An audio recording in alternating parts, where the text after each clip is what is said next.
Hi everybody, welcome back to Hannah's Decodes. I'm Hannah, hope you're all well. I thought I'd share today another little conversation I've had with Creator, my highest source. And yeah, just I was in the national park having a really lovely sit in the sun. We haven't had much sun here in Sydney, Australia. We've had a lot of rain, so we've had a few days of sun. So I was in the national park, sitting in the sun, looking over a river, and it was beautiful. And I started to ask some questions. And before I did, something that sort of I heard from Creator, my highest source, was the word fortitude. And I sort of got it as a word to ponder on later, so to look into later. So I've done that today, looked into the word fortitude. And I actually looked up the meaning in the dictionary, and it says courage in pain or adversity. So I thought I would tune in to that with the Creator and get a little bit more in depth with that, because it seemed like something that a lot of people are doing all the time in this world we live in. You're standing in your own truth, and whether that causes you physical or emotional pain, or obstacles, adversity. And one thing it reminded me, excuse me, a little bit of was during the COVID times, if you decided not to have the jab, there was a lot of resistance and adversity and slandering on television, and family and friends almost angry about your decision. So that was an interesting time. But down years later, I've felt very proud of my choice and that it was right for me. And I think there's a lot of proof that the jibby jabs don't really work. So that's my kind of experience and opinion anyway. So I'll read you what I got from my highest source, Creator, and about fortitude. And I think it's really relevant to the times we're in and what's happening now. So it says to find the courage to express and be in your truth, to stand as solid as a fort without letting others' influences in. Even when your truth is opposed by all or the majority of people around you. That's when you grow the most. That's when you learn the greatest spiritual lessons. I'll just tune in here a little bit when referring back to the COVID times. I'm not sure if I'm allowed to say it on YouTube or not.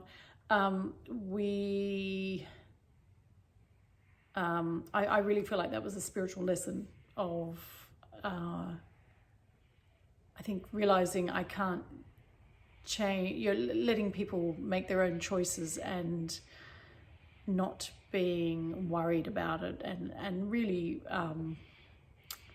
coming to terms and a knowing that people are on their own journeys and their own paths, and you can't influence them. And it's their choice, their path, their life journey, whatever comes out of their choices. So that was a really big lesson for me. And I sort of carry that lesson today. It's kind of like, oh, okay, it's your choice. You do that, whatever. That's fine. I respect that. Okay. So that's when you learn the greatest spiritual lessons. You're representing and standing in your knowing. Your internal compass is immovable. This is a gift, but at the same time the experience feels more like punishment.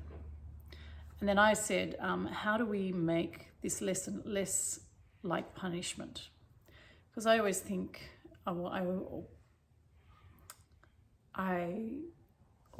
always would like to, if I can, experience even when you're in a really tricky situation, if you can get the lighter side of it, that's always good, and good for your health and all that kind of stuff.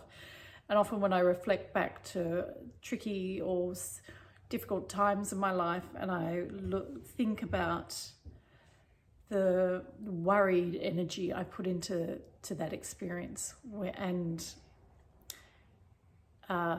it did, the worrying and that kind of anxious energy didn't change anything or make anything better. So I'm often, when I'm in these difficult situations, I'm really doing my best to excuse me, to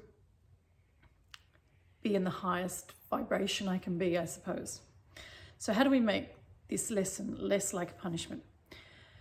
And the answer was keep tuning and participating in what gives you joy. Do this as much as you can. Remember, everything eventually changes and is impermanent. You are an external soul being. An eternal soul being.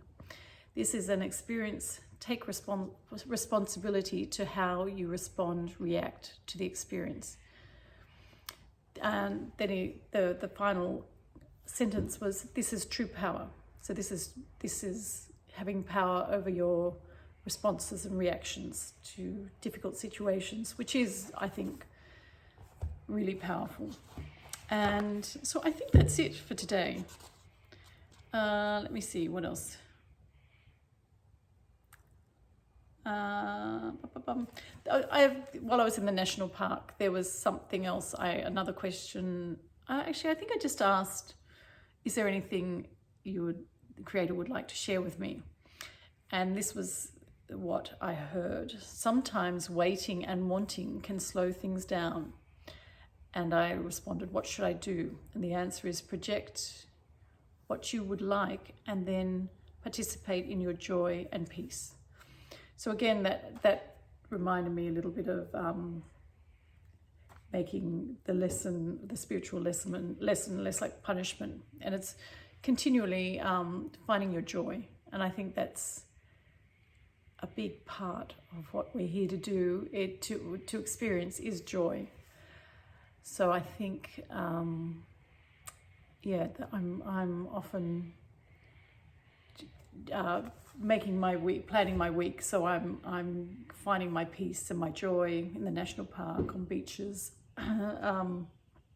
having fun with family and friends. So I think that's sort of part of why we're here. So I think that's it. And if you'd like to just reflect on Fortitude, because I think we've all experienced that courage in adversity, and I think it's also good to be a little bit proud of yourself if you've come through the other end of that and you're in your joy and you're coming into your joy as much as you can. So that's it. Thank you, everyone. And if you'd like to, please like, share and subscribe, and I'll see you next time. Thanks so much. Bye.